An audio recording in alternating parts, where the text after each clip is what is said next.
এখানে হচ্ছে আজকে গেস্ট আছে, তো চিকেন ফ্রাইগুলো আমরা ফ্রিজে করে রেখেছিলাম, তো এগুলাকে এখন ফ্রাই করবো। এটা আর এটা হচ্ছে আর চিরাটাকে ভিজিয়ে রাখা হয়েছে। এখানে হচ্ছে হালিম করেছিলাম, হালিমগুলোকে আমি গরম করব। এখানে হচ্ছে বুট ভাজি হয়ে গেছে, যে বুট ভাজিটা প্রায় 3টা বাজে, বুট ভাজিটা কমপ্লিট।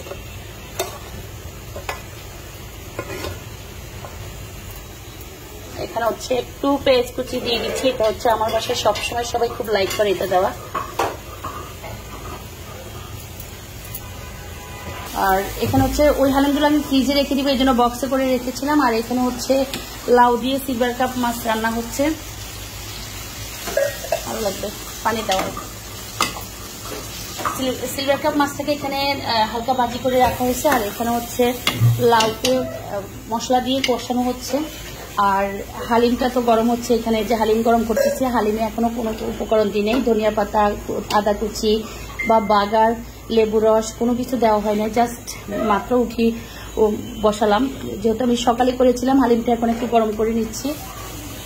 তো এখানে হচ্ছে পাতিলটা আমি নিয়েছি, এটা স্টিলের। তো এগুলো হচ্ছে ফিরনি মিক্সড রাঁধুনিটা।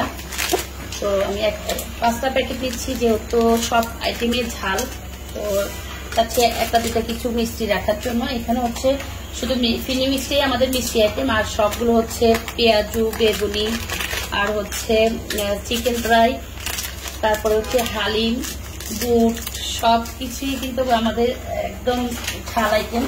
আর গেস্ট অনেকে হয়তো একটু মিষ্টি আইটেম পছন্দ করে, তো সেজন্য মিষ্টি আইটেমটা রাখতেছি। আর এখানে সবগুলো আমি কেটে দিচ্ছি। এগুলো হচ্ছে রিসেন্টলি নেওয়া। আর ফিরনি মিক্সটা কিন্তু আমার খুব ভালো লাগে। এটার মধ্যে হচ্ছে কি কাজু বাদাম আর হচ্ছে একটু চিনি সবকিছু একসাথে দেওয়া থাকে, উপকরণগুলো, মানে ফ্লেভারটা অন্যরকম। রাঁধুনিটা ভালো লাগে, এছাড়া অন্য কোনো কোম্পানি বাই করছে কিনা আমি জানি না, তবে রাঁধুনির ফিরনি মিক্সটা বেস্ট।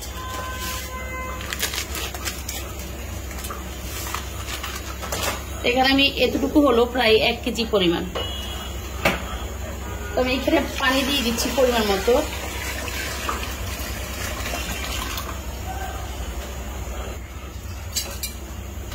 আমি একটু হালকা নেড়ে দিচ্ছি, কারণ ঠান্ডা পানির মধ্যে আমি সব উপকরণগুলো দিচ্ছি, এখনো চুলায় বসাই দিইনি। আর সে হচ্ছে ডিপ্লোমা দুধ, তো আমি ডিপ্লোমা দুধটা দিয়ে দিচ্ছি, একদম হাফটা দিচ্ছি। আর পায়েস রান্নার ক্ষেত্রে হচ্ছে কি যত দুধ দিবেন তত ভালো লাগে। আমি একটু মিক্সড করে নিচ্ছি এটা, তারপরে চুলা খালি হলে আমি ওখানে চুলায় বসে দিব। এখানে হচ্ছে হালিমটা বলক আসতেছে, ওখানে হচ্ছে লাউ রান্না করতেছে সিলভার কাপ মাছ দিয়ে। তো এখানে যে কোনো একটা চুলা খালি হলে আমি আবার পায়েসটা বসিয়ে দেবো। এখানে হচ্ছে ওই যে হালিমটা বলক আসছে, এখন হচ্ছে আমি ধনিয়া পাতা আর হচ্ছে বাগার দিয়ে এটাকে নামিয়ে ফেলবো। লেবু রস দেওয়া হয়েছে। এখানে হচ্ছে সিলভার কাপ মাছটাকে আমি ওই যে লাউ দিয়ে রান্না করতেছি সেটা হচ্ছে। আর হচ্ছে এখানে মসুর ডাল বাটা হচ্ছে, মসুর ডালগুলোকে ভালো করে পিষে নেওয়া হচ্ছে। আর এটার সাথে আমি প্রায় বলি থানকুনি পাতা দিয়ে আমি মসুর ডালের পেঁয়াজুটা করি। আমি আজকে শেয়ার করব যে পাতা এবং মসুর ডালটা কিভাবে কি উপকরণ ইউজ করি এবং এটা কি কি উপকার আসে। পায়েসের এটা আমি উঠিয়ে দিচ্ছি চুলার উপর। এটা হচ্ছে কিচ্ছু না, একদম সব উপকরণ থাকে এখানে, কাজু বাদাম, বিভিন্ন রকমের বাদামের উপকরণ থাকে, তারপরে থাকে চিনি, আর হচ্ছে তেজপাতা, এলাচ, দারচিনি, গুঁড়ো চাল ভেঙে গুঁড়ো চালটাকে দেওয়া পড়ে এই প্যাকেটে। আর হচ্ছে চিনির পরিমাণটা ওনারা এমন ভাবে দিয়ে রাখে যাতে একদম, মানে আমি কয়েকবার রান্না করেছি, তো আমার মনে হচ্ছে যে একদম পারফেক্ট, এটা আর দেওয়া লাগে না। তো আমি শুধু এখানে পানি, লবণ পরিমাণ মতো আর হচ্ছে দুধটা ইউজ করেছি, আমি ডিপ্লোমা দুধ ইউজ করেছি। কেউ চাইলে গরুর দুধ বা লিকুইড দুধটাই ইউজ করতে পারেন, আমি যেহেতু প্যাকেট দুধ ইউজ করলাম। আর তো এগুলো হচ্ছে আমি সবচেয়ে রোজার ঈদে মানে 10-12টা আমি ড্রেস কিনেছি, প্রত্যেকটা ড্রেস হচ্ছে ফ্যাশনেবল থেকে, এই যে ফ্যাশনেবল থেকে এই যে আমি দেখাচ্ছি, ওদের কালেকশনগুলো আমার এত ভালো লাগে। তো আজকে আমরা আরেকটু শপিং করলাম। আসলে ঈদ আসলে সবাইকে গিফট দিতে হয়, এটা তো আমরা সবাই জানি, সবাইকে গিফট দিলে সবাই ভালো লাগে, যে আত্মীয় স্বজন সবাইকে। তো এটা হচ্ছে একটা অরেঞ্জের মধ্যে হচ্ছে রেড আর হচ্ছে কি বলে এটা পিঙ্ক কম্বিনেশনের একটা ড্রেস এটা। আরে ভাজ ভাঙলে ভাজ। হ্যাঁ, আর এটা হচ্ছে আরেকটা বাসন্তী কালারের, বাসন্তীও বলা যাবে না, কেমন একটা ইয়েলো কালার। তো এখানের মধ্যে পিঙ্ক আছে আর বিভিন্ন মাল্টি কালারের। এটা হচ্ছে আমার শাশুড়ির জন্য, যেহেতু আমার শাশুড়ি বয়স্ক মানুষ, তো সেই জন্য আমার জন্য যেটা নিয়েছি সেটা হচ্ছে একটু ব্ল্যাক আর হচ্ছে হোয়াইটের মধ্যে। এটা কোথাও আসা যাওয়ার জন্য ঠিক আছে, যে কোথাও আসবে বা কোথাও বেড়াতে গেলে এটা পড়তে পারছে। এটা হচ্ছে নেভি ব্লুর কালার, আম্মা যেহেতু বাসায় পড়তে পারে, আর উনি তো গ্রামে থাকে, অনেক হিউজ পরিমাণে কাজ করে, আম্মা এত কাজ করে, তো সেই জন্য আমি একটু চেয়েছি যে ডিপ কালারটা ইউজ করতে, যে ডিপ একটা কালার নিলে যে একটু কাজ করলো, পান খায় ওনারা, যে এটা ওড়নাটা অনেক ভালো লাগছে আমার কাছে, অনেক বড় সড়ো, যেহেতু আমার নামাজ পড়ে এই ওড়নাগুলোতে মানে মাথায় কাপড় দিলেও পড়বে না, একদম পিওর একটা সুতির মধ্যে। ওই হোয়াইট কালারের ড্রেসটাও সেম একদম, এটা সবচেয়ে বেশি ভালো লাগছে। এটা হচ্ছে কোথাও আসা যাওয়ার জন্য ঠিক আছে, যে কোথাও যদি বেড়াতে যায় বা কোনো অনুষ্ঠানে সেটার জন্য পারফেক্ট। আর এটা হচ্ছে ফারবিন, আমার ছোট ননদ, ওর জন্য। তো এটা এই কালারটা অনেক সুন্দর, এই যে একটা মানে মনে হচ্ছে গুজরাটি কাজ করা, গুজরাটি মানে এখান থেকে একটু ফ্রেন্ড, বাট মনে হচ্ছে মোবাইলে মনে হচ্ছে গুজরাটির কাজ করা, এটা এই অবস্থা। আর হচ্ছে ওড়নাটা অনেক সুন্দর, একদম সিকোয়েন্সের কাজ করা, পাশে যে ইয়ে আছে পাঁচটা ওড়নার দুপাশে কাজ করা, আর হচ্ছে লেমন কালারের একটা সালোয়ার।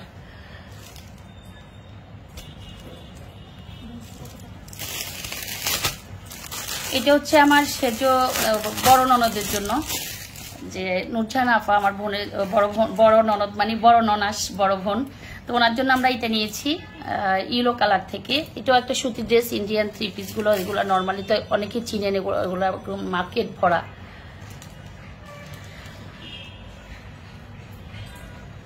আসলে মার্কেটে গেলে হয় কি, মানে ডিসিশন নিতে পারি না, এত হিউজ পরিমাণে জামা কাপড় ওনারা বের করে, আর এত ভিড় যে দাম করব না, চয়েস করব না, কালার দেখবো, একদম এলোমেলো। আর মানে আর ইচ্ছারা কি ঈদের একটু আগে কিনতেও ইচ্ছা করে না, যে অনেক আগে কিনে ফেলে রেখে দেওয়া, উঠে মনে হয় যেন পুরান কিছু দেওয়া।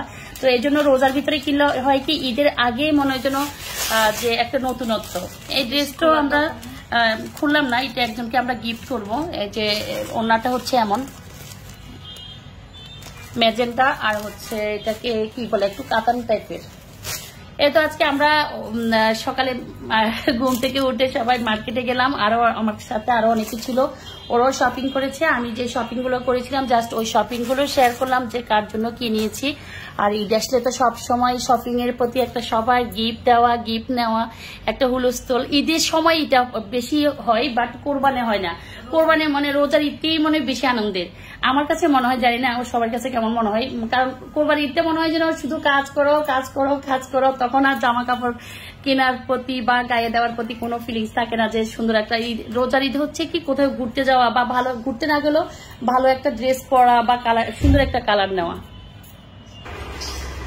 তো আমি দেখতেছি যে আমাদের পায়খানাটা কি অবস্থা, আমি ওকে নাচতে দিয়ে চলে গেছি রুমে, গোসল করে আসলাম, এখন দেখি যে কি অবস্থা, এখনো হয় নাই। আর এখানে হচ্ছে ময়ফুল ওই যে মাছ রান্না, লাউ দিয়ে যে মাছ রান্নাটা করতেছিলাম, ওটাতে ধনিয়া পাতা দিয়ে দিয়েছে, লাউ সিদ্ধ হয়ে গেছে, জাস্ট ধনিয়া পাতাটা দিয়ে পাতিলের চারপাশ পরিষ্কার। তো এখানে হচ্ছে পেঁয়াজগুলো, আমি পেঁয়াজের যে ডালটা এটা গুছিয়ে রেখেছি। আর হচ্ছে এটা হচ্ছে হালিমের জন্য বাগার বা বেরেস্তা যেটাই বলেন না কেন, পেঁয়াজটা বাদামি কালার হওয়ার পর আমি হালিমে দিয়ে দিচ্ছি। আর এখন দিব ধনিয়া পাতা কুচি আর হচ্ছে আদা কুচি, এগুলো দিয়ে আমি এটাকে হালকা ঢেকে রাখবো। আসলে কিছু কিছু আইটেম আছে, যেমন পায়েস রান্না, হালিম রান্না, এই আইটেমগুলো একটু টাইমলি রান্না, তো অনেক হিউজ পরিমাণে সময় দিতে হয় এই রান্নাগুলোতে। যারা বাসায় এইসব খাবারগুলো রেডি করেন তারাই বলতে পারবেন। আর এখানে হচ্ছে চিকেন ফ্রাইগুলো আমি ফ্রাই করে নিচ্ছি। আসলে হচ্ছে কি এই চিকেন ফ্রাই, হালিম আর হচ্ছে পায়েস, কিছু কিছু আইটেম আছে যেগুলা একটু সময় লাগে, তারপরে মেহমানকে দিতে হয়, মেহমানের জন্য আমরা এগুলো রেডি করি। এটা প্রতিটা বাসায় মেহমান আসলে আমরা যখন কাজ করি, যারা রান্নাঘরে থাকি, তারা অবশ্যই চেষ্টা করে যে মেহমান কখন আসবে, কখন আমাদেরকে ঠিকমতো খাবারগুলো সার্ভ করতে হবে, কি আইটেমটা আমাদেরকে, যেমন রমজানের সময় ইফতারের আগে একদম আগ মুহূর্ত পেঁয়াজু ভাজি আর হচ্ছে বেগুনি ভাজি, এই দুটো জিনিস আমার মনে হয় যেন একদম ইফতারের 10-15 মিনিট আগে রেডি করতে হয়। আর এখানে আমি একটা রেসিপি শেয়ার করবো বলেছিলাম, সেটা হচ্ছে মসুর ডালের বা থানকুনি পাতার পেঁয়াজু। তো এটা হচ্ছে কি আসলে যাদের অ্যাসিডিটি সমস্যা আছে, পেটের সমস্যা আছে, যারা পেঁয়াজু খেতে প্রবলেম। তো এখানে হচ্ছে আমি ওই যে কালকে আমার একটা ভিডিও ছিল, সেখানে আমি বলছিলাম যে আমার শাশুড়ি আশ্রম হোটেলে একটু ইয়ে করে দেয় চ্যাপটা চ্যাপটা করে, সেটা আমরা বাসায় দিই না। আমার শাশুড়ি যেভাবে ভাজলে ক্রিস্পি হয় সেই রেসিপি মানে দেওয়াটাই দেখাচ্ছি। রেসিপিটা তো আমি শেয়ার করলাম একটু আগে। কিচ্ছু না, থানকুনি পাতা, পেঁয়াজ কুচি, মরিচ কুচি, ধনিয়া পাতা, তারপরে হচ্ছে সামান্য হলুদ, সামান্য জিরে গুঁড়ি, আর হচ্ছে লবণ পরিমাণ মতো, যে যেভাবে খেতে পছন্দ করেন। আর এর পাশে হচ্ছে চিকেন ফ্রাইগুলো হচ্ছে ভেজে নিচ্ছি, কারণ চুলার অল্প আছে, চিকেন ফ্রাইগুলো ভাজতে হয়, সেই জন্য আমরা একদম সময় নিয়ে হাতে সময়। তো এখানে চিকেন ফ্রাই আর হচ্ছে অন্য আইটেম হচ্ছে। আর এখানে তো রান্নাগুলো কমপ্লিট, প্রায় হচ্ছে সকলে ঢেকে ঢেকে রাখা হয়েছে, হালিম, পায়েস, তারপরে হচ্ছে সব কিছু এখানে গুছিয়ে রাখা হয়েছে। আর মাত্র 10 থেকে 15 মিনিট আছে। তো যেহেতু গেস্ট আর অনেকগুলো আইটেম, তো সেক্ষেত্রে আমি চিন্তা করলাম যে সবকিছু এখন আস্তে আস্তে টেবিলে সার্ভ করে বেটার। তো এখানে হচ্ছে বুট ভাজিটা আমি সবসময় এরকম ভাবে করার চেষ্টা করি। আমার বুট ভাজিটা কেমন হয়েছে অবশ্যই জানাবেন। এখানে হচ্ছে পেঁয়াজু, তো পেঁয়াজু হচ্ছে মসুরি ডালের পেঁয়াজু, আমি বারবার বলতেছি এগুলো হচ্ছে থানকুনি পাতা ছাড়া, যেহেতু থানকুনি পাতাটাও আমি টেবিলে দিব। তো আমি যেগুলা যারা থানকুনি পাতা খেতে পছন্দ করেন না, যে লাইক করেন না বা এই ধরনের পছন্দ না, তো তাদের জন্য আমি যেহেতু একটু আলাদা রেখেছি যে না, থানকুনি পাতা যদি কেউ না খায় সেক্ষেত্রে তারা থানকুনি পাতা ছাড়া যে পেঁয়াজগুলো আছে ওগুলো নেবে।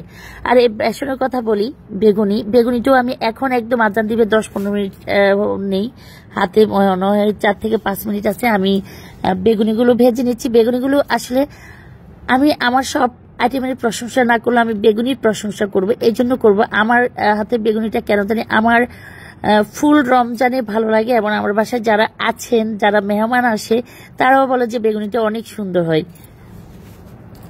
এই তো এখানে হচ্ছে পায়েসটাও টেবিলে উঠিয়ে নিয়েছিলাম। আর হচ্ছে পায়েসের একটা প্রবলেম হচ্ছে, সেটা হচ্ছে কি বারবার উপরে একটা প্রলেপ পড়ে যায়। তো এই প্রলেপটা যখন পড়ে একটা শক্ত টাইপের, তখন আর খেতে ভালো লাগে না, এই জন্য আমি বারবার নেড়ে দিচ্ছি। আর বাসায় আমার যে মেহমানেরা আছে, মেহমানেরাই কিন্তু আজকে আমার টেবিলটা সুন্দর করে সাজিয়েছে, যেহেতু আমি একা আর পারতেছিলাম না, তো মেহমানরাই সাজিয়েছিল। আল্লাহ হাফেজ।